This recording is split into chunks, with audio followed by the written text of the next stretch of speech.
are not paying their fair share. We don't speak this every day. We're not going to get control of the media. We don't have the money to do it. So where we build power is by every day and every conversation we're in, that we take personal responsibility, that we're going to speak out about the lies and hypocrisy of the Tea Party, the extremists in the Republican Party. That this is our job. Let me just say a couple brief facts. One thing we should all say, you know it, but unless we talk about it all the time, President Clinton gave President Bush $200+ million surplus. We're in the financial problems we are today because of the wars in Iraq and Afghanistan, because of the $2 trillion tax breaks to the wealthiest in America, and because of the deregulation of Wall Street, and the greed of Wall Street. Those are the things that created the financial crisis we're in. Not that we're spending too much on the environment or too much on our kids, or too much anywhere else. If we don't speak this truth to power, if we are not out in our communities in every meeting that we're in, then we're not going to change it. You know, today is what the history, I hope somebody's already said this, but if they haven't, today is what? Today is the anniversary of the women's suffrage movement and the passing in the United States of America, the 19th Amendment, to give women the right to vote. Women did not get that right to vote by sitting back and complaining or sitting back and criticizing. Women got that vote just as unions got their power, just as the civil rights movement got their power. They did it by direct, nonviolent action. They did it by demonstrations and rallies and marches.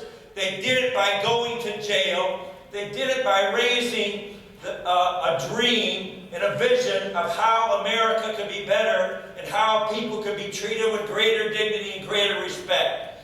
Let's come together, environmental movement, labor movement, immigration rights movement, gay, lesbian rights movement, everybody that cares about somebody else in society. We can't be segmented into our individual movements.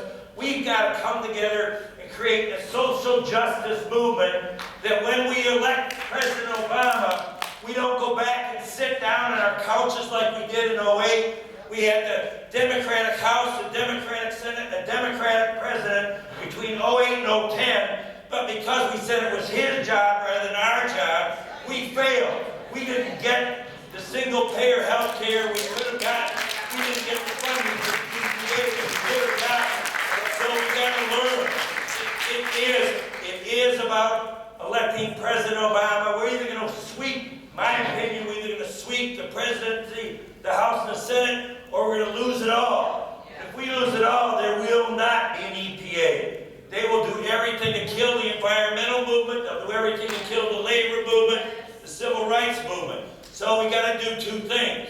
We got to build the movement, and we got to learn from 2008. It will not be enough to elect President Obama and a House and a Senate with a Democratic majority.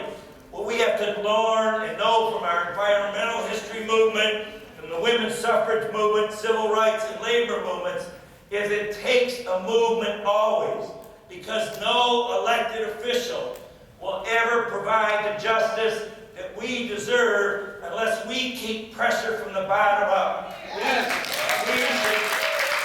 should all be ashamed that the Tea Party over the last 2 years has done a better job of activating and mobilizing people than we have.